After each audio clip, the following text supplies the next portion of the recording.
Bienvenidos a UD Arroba, un programa de la Universidad de Antioquia. Desarrollamos en esta ocasión el módulo 29, cuyo tema es la inductancia y la energía del campo magnético. En sesiones anteriores, cuando estudiábamos el efecto de inducción de Faraday, llegábamos a la conclusión de que si uno mueve un imán o equivalentemente un solenoide frente a una espira metálica en reposo, sobre esta espira se induce una corriente eléctrica.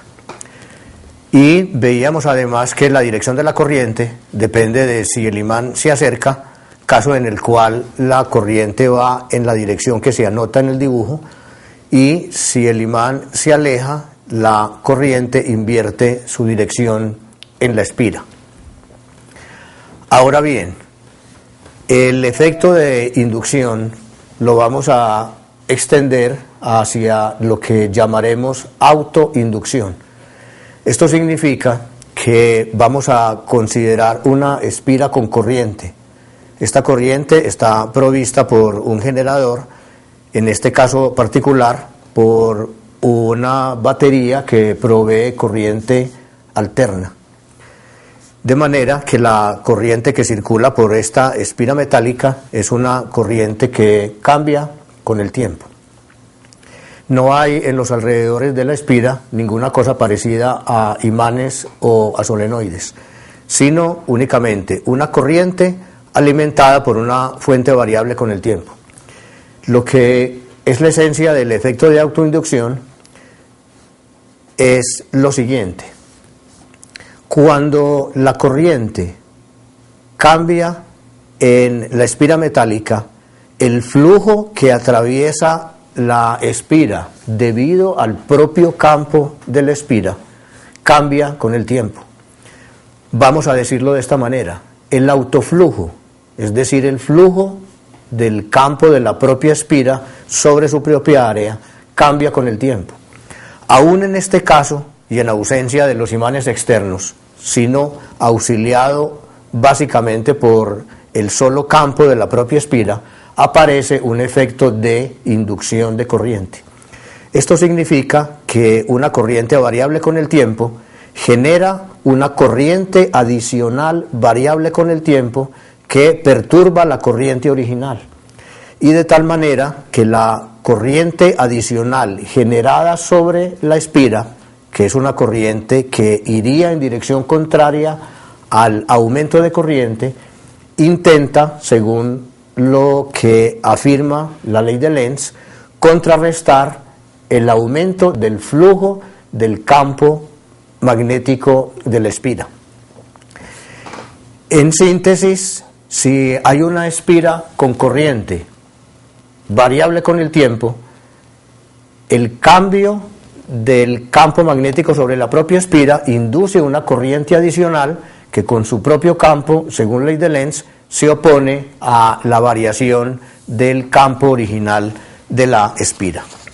Vamos a estudiar matemáticamente estos detalles. Lo primero: el campo magnético debido a una espira con corriente, como lo sabemos de la ley de Biot-Savart, es directamente proporcional a la corriente que circula por la espira. Ahora bien, esto significa que la integral del campo magnético sobre el área de la espira, a la que vamos a conocer como el autoflujo, es proporcional a la corriente, y hay un factor de proporcionalidad que es el que conocemos como la inductancia de la espira. Ahora, la unidad de inductancia se puede obtener entonces como unidades de flujo sobre corriente, lo que significa que Weber sobre amperio, donde Weber es la unidad de flujo magnético, permiten entonces definir la unidad de inductancia, que es el henrio. Ahora bien, decíamos que se induce una fuerza electromotriz sobre la espira si la corriente que va sobre ella cambia con el tiempo. Esta fuerza electromotriz, según la ley de inducción de Faraday, es entonces el negativo del cambio temporal del autoflujo. Y puesto que el autoflujo se escribe como L por I, entonces esta derivación permite escribir menos L por la derivada temporal de la corriente en la espira. Y esto es, como decíamos, igual al autoflujo. Tengamos en cuenta entonces que la fuerza electromotriz autoinducida es proporcional al cambio con el tiempo de la corriente. Si se tratase no de una sola espira, sino de una bobina con n vueltas, el autoflujo debería ser escrito como n veces el flujo que atraviesa cada una de las espiras, asumiendo que el flujo que atraviesa a cada una de las espiras es el mismo para todas ellas. Y en este caso entonces el autoflujo neto sobre la bobina ha de ser escrito como L por I, donde ahora L es la autoinductancia de la bobina. Equivalentemente podemos escribir la fuerza electromotriz autoinducida sobre la bobina como n veces el flujo sobre cada espira, cambiando con el tiempo, y esto será igual entonces a L, la inductancia, por la derivada temporal de la corriente que atraviesa la bobina. En los circuitos se incluyen, como hemos visto, baterías, resistencias, condensadores. A partir de ahora será necesario entonces incluir bobinas que, como lo veremos, son artefactos que permiten almacenar energía magnética, así como los condensadores permitían almacenar energía eléctrica. Un primer caso simple del cálculo de la autoinductancia lo podemos hacer para el ejemplo que proponemos aquí, que es un cable coaxial. En un cable coaxial hay un cilindro interno por dentro del cual circula una corriente eléctrica de tal manera que si la corriente fluye por todo el área del cilindro, pues habrá en su interior un campo magnético. Pero si, como lo queremos proponer acá, la corriente que va hacia arriba circula solo sobre el borde del área del cilindro, entonces resultará que el campo magnético en su interior habrá de ser cero. Ahora bien, en un cable coaxial, además del cilindro interno con esta corriente en esta dirección, hay un cilindro externo en el que la corriente fluye en dirección contraria.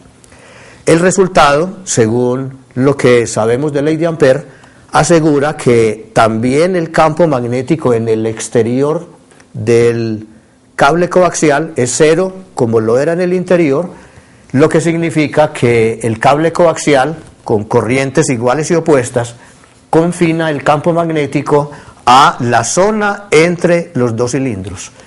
Y este campo magnético tiene una dirección que da vueltas alrededor del cilindro interno en forma de círculos concéntricos. Lo que se puede obtener a partir de la ley de Ampère es esta expresión en 1 sobre R para el campo magnético en la zona interna del cable coaxial, que es la zona de radial entre A y B, a partir de lo cual se puede hacer el cálculo del flujo del campo magnético para el cable coaxial, siendo esta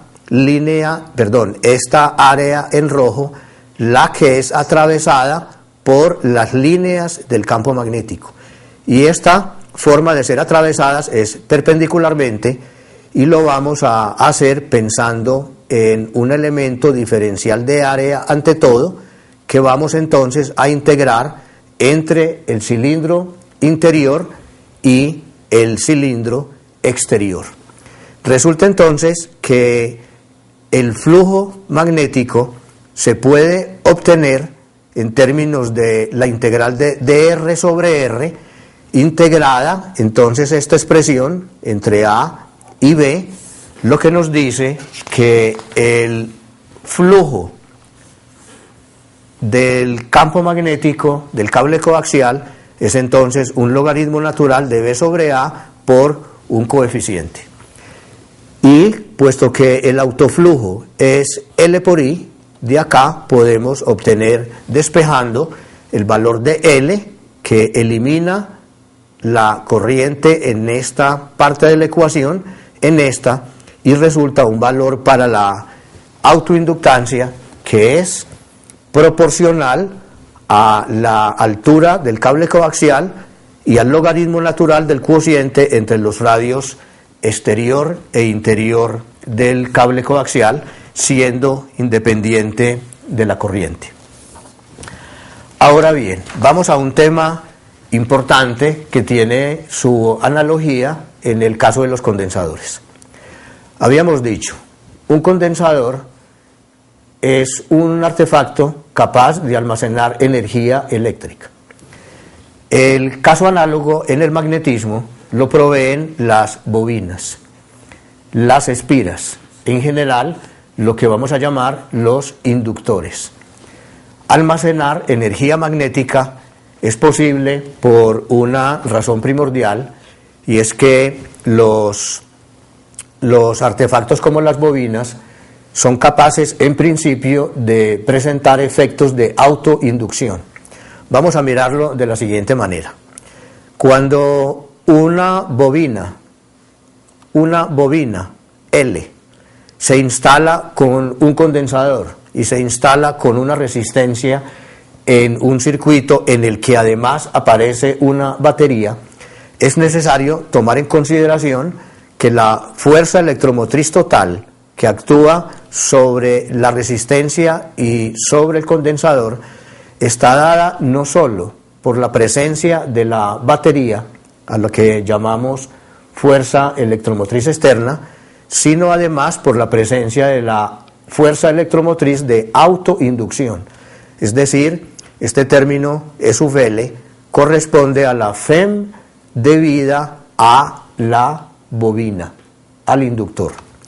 En esta expresión entonces hemos de escribir en términos de, en vez de E sub L, la expresión menos L derivada de la corriente respecto al tiempo, lo que nos permite despejar la fuerza electromotriz externa y escribir esta ecuación donde el último término es el valor de E sub L.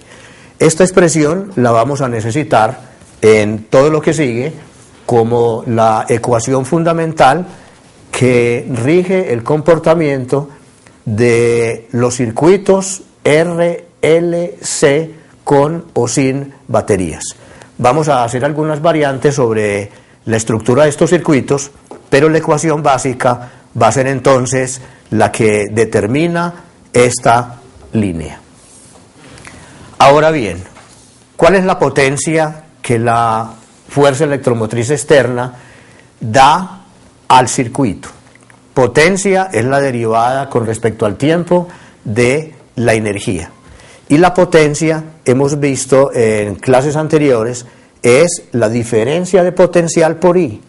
En este caso, la diferencia de potencial es la fuerza electromotriz provista por la batería. Y podemos entonces, de acuerdo a la ecuación última de la página anterior, escribir E multiplicada por I, lo que nos implica I2R, esta expresión para la parte de la autoinducción y esta para la parte correspondiente a los condensadores. Ahora bien, I2R sigue escrito igualmente, mientras este término segundo a la derecha se puede escribir como esta derivada total temporal, y el último término, teniendo en cuenta que la corriente es la derivada de la carga respecto al tiempo, nos permite escribir esta expresión de derivada temporal. En estos paréntesis aparecen términos, uno de los cuales es conocido. Dos términos: la energía que almacena un condensador eléctrico un medio de Q2 sobre 2C, mientras el término de la derecha es nuevo y representa la energía que almacena una bobina, es decir, un inductor, por el solo hecho de ser atravesado por una corriente, tiene un contenido de energía que reside en la corriente eléctrica de la bobina, así como un condensador dotado con una corriente Q en las placas almacena una energía que reside en las placas. Tenemos entonces una primera expresión útil para hacer cálculos energéticos. Ahora bien, vamos a mirar un ejemplo de aplicación, un ejemplo bastante simple, en el que queremos calcular cuál es la energía que reside en un inductor muy particular, que es una bobina. Una bobina que tenga n vueltas, n mayúscula vueltas, y que tenga además n minúscula vueltas por unidad de longitud. Tiene entonces la siguiente característica. Primero, que el flujo que atraviesa la bobina, siendo una bobina larga, de manera que el campo se pueda considerar confinado a su interior, el campo es entonces mu sub 0 n por i, y el área transversal de la bobina es pi por a cuadrado, donde a es el radio de la bobina. Esto entonces nos da el valor del autoflujo de la bobina. Pero además sabemos que el autoflujo total es proporcional a la corriente. De hecho, es igual a L por I, y de esta expresión podemos calcular el valor de L, la inductancia, lo que nos da entonces, por reemplazo de phi sub m de la ecuación superior en esta segunda ecuación, un valor para L que es mu sub 0, n minúscula, n mayúscula y pi por a cuadrado.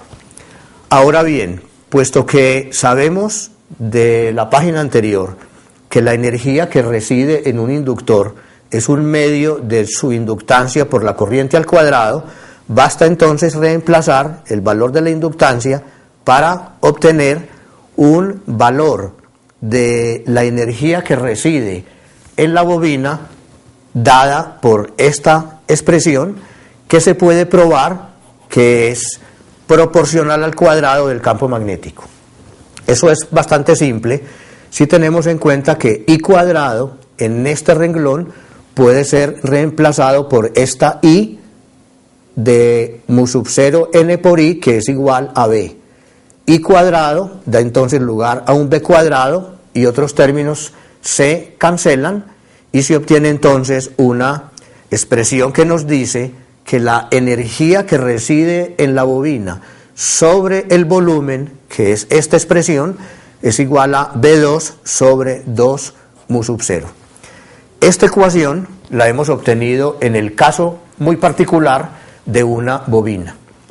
Sin embargo, los análisis extendidos de los fenómenos energéticos del caso magnético nos permiten concluir que la densidad de energía volumétrica se puede escribir en forma general, y no solo para el caso de las bobinas, como B2 sobre 2 mu sub 0, lo que implica que mientras al comienzo teníamos una expresión que decía la energía magnética es un medio de L por I cuadrado, por lo cual se puede pensar que la energía magnética reside en la corriente, ahora podemos afirmar de una manera equivalente que la energía magnética, de acuerdo a esta expresión, reside en el campo magnético. Estas dos interpretaciones son equivalentes, al menos en los casos magnetostáticos. Ahora bien, un cálculo adicional: la energía en un cable coaxial se puede calcular teniendo en cuenta, primero que todo, cuál es el valor del campo magnético entre los dos cilindros, y luego reemplazando el campo magnético en esta expresión para la energía como una integral de volumen. Esta expresión se puede obtener directamente integrando esta ecuación respecto al volumen. Se obtiene la energía como esta integral del volumen y basta entonces reemplazar el b cuadrado para obtener esta integral donde el último paréntesis es el volumen diferencial, cuyo resultado de integración es este término que a la vez se puede demostrar que es igual a 1/2 de L por I cuadrado. Lo que significa que la integral de volumen del cuadrado del campo magnético da el mismo resultado que esta expresión original para la energía magnética. Ahora bien, lo que hicimos en las páginas anteriores fue, primero que todo, estudiar el fenómeno de autoinducción, luego estudiar las definiciones básicas de energía, de densidad de energía, y lograr introducir las bobinas como parte integrante de los circuitos. Vamos ahora a volver sobre un tema que ya lo hemos trabajado antes, en el que hay un nuevo elemento, un inductor, una bobina presente en un circuito, además de una resistencia y además de una batería. Y vamos a estudiar dos casos importantes para comenzar. Circuitos RL con una batería. Observen lo que hay en este diagrama de circuito, en el que tenemos la posibilidad de mover un interruptor para cerrar el circuito y lograr que se integren una batería, una resistencia, una bobina y se cierre el circuito. Es el caso número 1 que vamos a estudiar. Una vez que hayamos terminado este análisis, vamos a subir este interruptor hasta la posición de cierre. Cuando esta posición de cierre se establezca, noten ustedes que no estará presente la batería, sino únicamente la resistencia y la inductancia, sin la batería. Y en ese caso tendremos la posibilidad de estudiar un circuito RL solo, sin batería. Comencemos entonces con el primer caso. Un circuito formado por una resistencia que, como sabemos, disipa energía, y una bobina que, como sabemos, almacena energía magnética. Además, con la presencia de una batería, porque vamos a cerrar el interruptor en la posición 1. La ecuación básica es entonces fuerza electromotriz total formada por la fuerza electromotriz de la batería. La fuerza electromotriz del inductor es igual a I por R, que es la diferencia de potencial que se establece entre los extremos de la resistencia. Puesto que E sub L es menos L de I de T, podemos escribir esta ecuación en esta forma, que es una ecuación diferencial que nos va a permitir soluciones diversas según los casos a estudiar. En particular, en el caso en el que está incluida la batería, la resistencia y la bobina, con una condición de corriente inicial 0 al comienzo, tendremos una ecuación diferencial que se puede escribir en esta forma y que se puede resolver mediante una sustitución de este paréntesis por U minúscula. Esto convierte a la ecuación diferencial en una ecuación que da lugar a un logaritmo por integración y que permite escribir, corrigiendo esta expresión, aquí debe haber un delta t, permite una forma lineal en el tiempo, lo que da lugar al final a la aparición no solo de un logaritmo, sino equivalentemente de un exponencial temporal. La condición que hemos puesto al comienzo nos dice que la corriente, que matemáticamente tiene esta forma, gráficamente presenta esta otra, en la que comienza desde cero y la corriente se establece hasta que para tiempos muy grandes toma un valor constante igual a E sobre R. Valor final de la corriente en el circuito es la fuerza electromotriz de la batería sobre la resistencia que está involucrada en el circuito. Ahora bien, la segunda posición del interruptor incluye entonces solo la presencia de la resistencia de la bobina, pero no involucra para nada la batería. Esto significa, primero que todo, que si la evolución de este circuito viene desde haber cerrado primero el elemento de interruptor para incluir la batería, al comienzo había una corriente circulando que era diferencia de potencial de la batería sobre R. Solo entonces la resistencia ahora y solo la bobina. La ecuación diferencial resulta ahora ser esta porque no está presente la batería y su integración produce este valor de la corriente, que significa comenzar la corriente con un valor inicial de E, que es la fuerza electromotriz de la batería, sobre R, y que decrece paulatinamente hasta que la corriente desaparece en el circuito, sencillamente porque la resistencia disipa toda la energía original. Este cálculo de energía para el circuito se puede hacer de manera bastante simple. Primero, ¿cuál es la potencia que disipa una resistencia? I2 por R, según lo que vimos en las clases de electricidad. Y tiene un valor proporcional, según la página anterior, a el tiempo, exponencial, negativo, temporal. Y esto nos da entonces una potencia total disipada por la resistencia proporcional a E a la menos 2 RT sobre L, potencia disipada por la resistencia. Ahora bien, ¿cuál es, a partir de esta potencia, cuál es la energía total disipada por la resistencia? Bastaría entonces hacer una integral de este diferencial de la energía, resultando una integral de P de T. Bastaría entonces poner este valor de P dentro de la integral y hacer la evaluación de la integral sobre el tiempo entre el instante inicial y el instante final.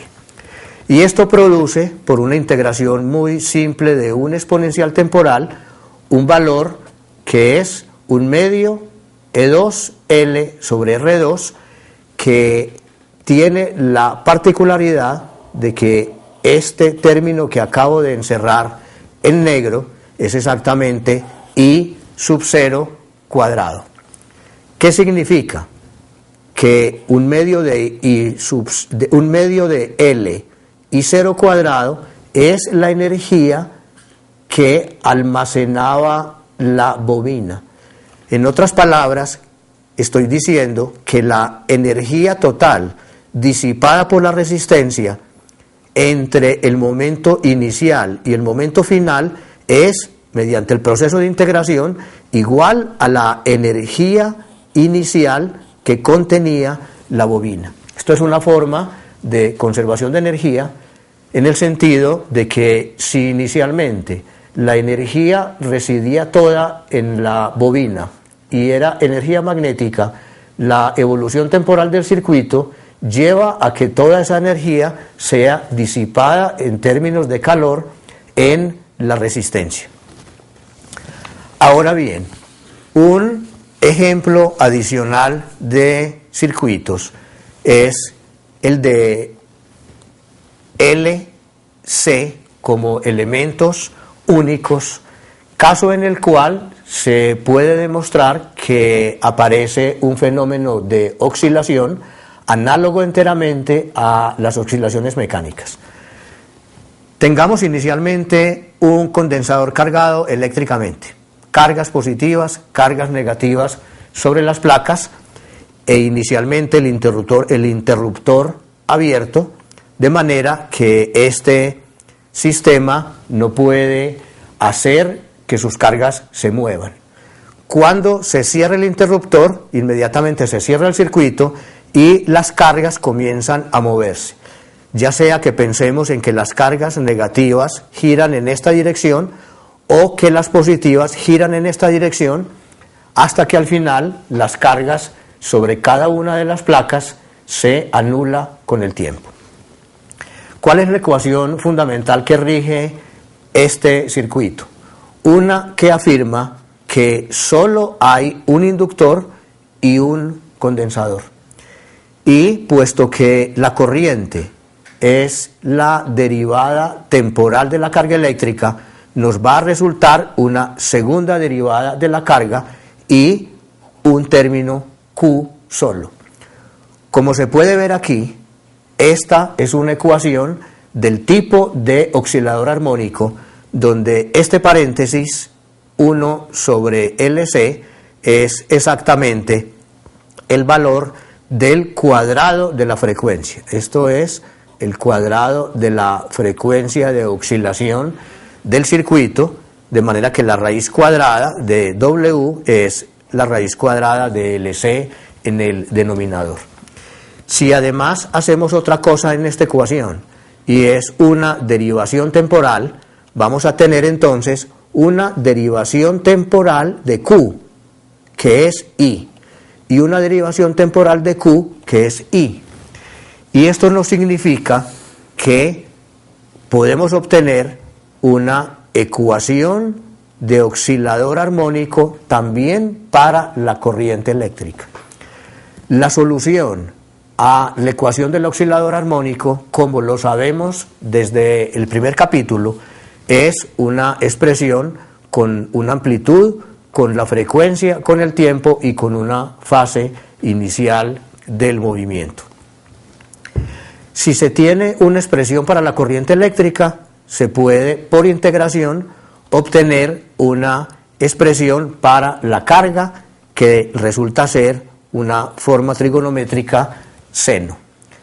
Ahora bien, como se ve en la solución de la ecuación para la corriente, aparecen la amplitud y la fase como condiciones iniciales. Esas condiciones iniciales se pueden obtener en términos de las condiciones iniciales del circuito, es decir, cuál es la carga inicial y cuál es la corriente inicial. Si en la expresión para la corriente y en la expresión para la carga se reemplazan en t igual 0 los valores Q sub 0 e I sub 0, se puede calcular A en términos de I0 Q0 y la fase en términos de Q0 y 0. De manera que el problema queda resuelto en forma enteramente análoga a como resolvíamos un problema de oscilador mecánico. Ahora bien, obsérvese que en este caso la consideración de energía que hacíamos al comienzo del estudio de los circuitos nos decía que había derivada temporal de la energía provista total del circuito, derivada total de la energía de una bobina, derivada total temporal de la energía de un condensador, sin la presencia de una resistencia, porque aquí se trata de un circuito solo LC, circuito oscilante, formado por una bobina y un condensador. Observen entonces la presencia de una derivada temporal en cada uno de los tres términos de la ecuación, ya que el término de R ha desaparecido. Esto significa que se puede entonces factorizar la derivada temporal para asegurar que el interior del corchete cuadrado es una constante. Esta constante es la energía almacenada por la bobina la energía almacenada por el condensador. Y resulta que la energía total, que es una constante, está compuesta entonces parcialmente por una y por otra. Hay un momento de la oscilación del circuito en que toda la energía es magnética y reside en la bobina. Medio ciclo después, la energía es totalmente eléctrica y reside en el condensador. Va oscilando entre energía magnética y energía eléctrica, así como en el caso del oscilador mecánico, la energía oscilaba entre cinética de la masa y potencial del resorte. Se puede incluso hacer una analogía que está bien desarrollada en el texto de clase, en el que hay una equivalencia posible entre carga y desplazamiento, corriente y velocidad, inductancia e inercia y capacidad del condensador con la constante del resorte. De manera que se puede perfectamente resolver un problema de oscilaciones eléctricas pensando en un problema de oscilaciones mecánicas, porque hay una equivalencia completa de tipo matemático en la formulación de ambos problemas. De una forma enteramente análoga se puede estudiar el problema de un circuito que da lugar a oscilaciones forzadas, que presenta la posibilidad de resonancias. Este es un circuito formado por una bobina, un condensador, una resistencia y una fuerza electromotriz externa oscilante, que es lo que representa esta curva en el interior del círculo. Un generador de corriente alterna. En este caso, entonces, lo que podríamos tener como fundamento del comportamiento del circuito es una ecuación donde decimos la fuerza electromotriz externa es sinusoidal y hay una bobina y el efecto de la fuerza electromotriz neta externa más autoinducción se revela como un efecto sobre las resistencias y sobre carga de los condensadores. Esta ecuación se puede expresar en esta forma, que es una ecuación diferencial, segunda derivada en la corriente, primera en la corriente, sin derivada en la corriente y con un término coseno, ecuación que voy a expresar en esta forma, con la introducción de un coeficiente 2 beta y de un W0 cuadrado, definidos como lo dicen estas dos líneas. Esta escritura de la ecuación, si se fijan cuidadosamente, es exactamente análoga a esta ecuación que escribíamos cuando estudiábamos oscilaciones forzadas. En el caso de las oscilaciones forzadas teníamos equivalentemente segundas derivadas, primera derivada, derivadas de orden cero y términos en cosenos. De manera entonces que la solución a la ecuación de oscilaciones forzadas se puede llevar a término mediante la solución del correspondiente caso de oscilaciones de tipo mecánico. Y lo mismo que en el caso mecánico, podremos en el caso eléctrico, donde está una resistencia disipando, un condensador almacenando energía eléctrica, una bobina almacenando energía magnética y un generador de corriente alterna alimentando forzadamente el circuito, obtener situaciones de subamortiguación, situaciones críticas, situaciones de sobreamortiguación y finalmente podemos obtener nuevamente el fenómeno de resonancia, que en el caso de los circuitos eléctricos es de una importancia notable, porque la resonancia en un circuito dominado por esta ecuación es el fenómeno que está en la base de la sintonización que realizamos diariamente en las emisoras. Con esto entonces terminamos lo pertinente al módulo número 29. Después de la lectura de estos temas, el estudiante deberá estar en capacidad de responder a las siguientes preguntas.